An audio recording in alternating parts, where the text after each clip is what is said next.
गलत प्रश्नों का क्या नॉर्मलाइजेशन में कितने मार्क बढ़ेंगे, कट ऑफ इस बार एक्सपेक्टेड क्या रहने वाली।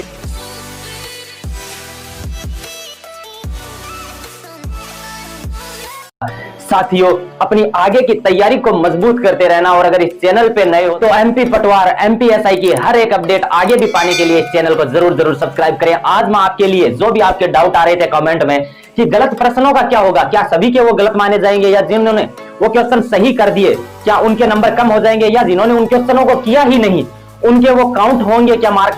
सबसे पहले तो ये बात करते हैं, उसके बाद बात करेंगे कि नॉर्मलाइजेशन में कितने मार्क बढ़ेंगे, फिर हम बात करते हैं कि कट ऑफ इस बार एक्सपेक्टेड क्या रहने वाली है। फिजिकल की तैयारी में अपनी ढील मत बरतना, क्योंकि जो फिजिकल होने वाला है आपका उसके लिए भी मैं आपको डेफिनेट इंफॉर्मेशन देने वाला हूं। तो सबसे पहले बिना वक्त खराब किए हम शुरुआत करते हैं हमारे पहले प्रश्न की कि गलत प्रश्नों का किस प्रकार से काउंटेशन किया जाएगा। साथियों, मैं आपको बता दूं कि मान लीजिए दो विद्यार्थी हैं, इन दोनों में से ये पहला विद्यार्थी है जिसने मान लीजिए कि 80 क्वेश्चन अटेम्प्ट किए और ये दूसरा है जिसने 60 क्वेश्चन अटेम्प्ट किए।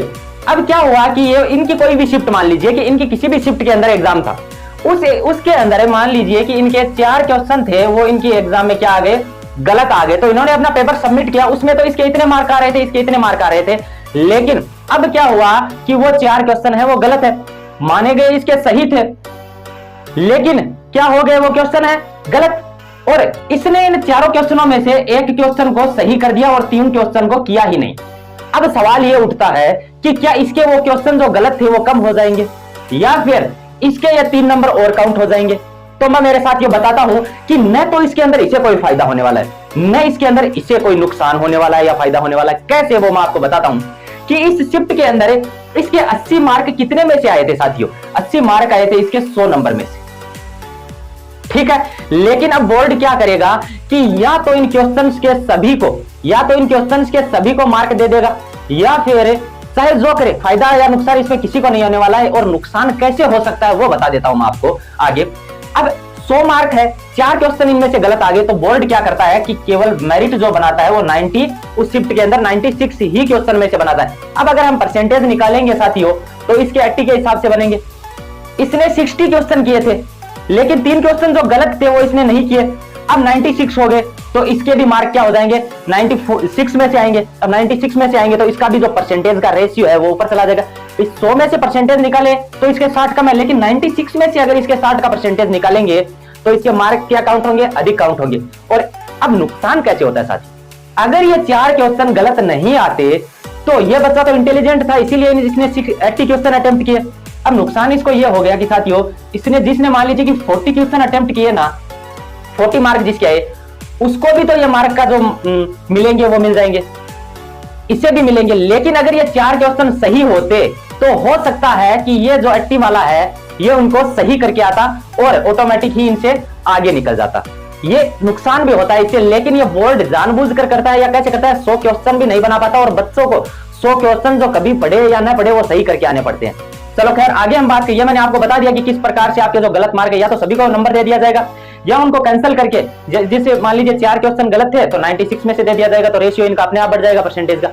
अब बात करते हैं कि नॉर्मलाइजेशन में कितने मार्क बढ़ेंगे। साथियों, नॉर्मलाइजेशन का मेथड अगर रियलिटी में बताऊं तो किसी भी नहीं पता है, लेकिन अगर मैंने इसे समझने का प्रयास किया तो मुझे ऐसा लगा कि मान लीजिए कि किसी शिफ्ट के अंदर 100 क्वेश्चन है, इन 100 क्वेश्चनों में से उसका एक रेशियो होता है दोस्तों कि 21 क्वेश्चन जो होते हैं ना वो हार्ड डालता है, चाहे वो जीके के हो, वो मैथ के हो, वो रीजनिंग के हो, जो भी क्वेश्चन हो वो क्या करता है, हार्ड डालता है। दूसरा क्या करता है कि गलत आंसर को वो देखता है कि इसने गलत कितने कर दिए। मान लीजिए आप सभी करके आ रहे हो लेकिन फिर भी वो गलत क्वेश्चन को देखता है कि इसका सही का रेशियो क्या है।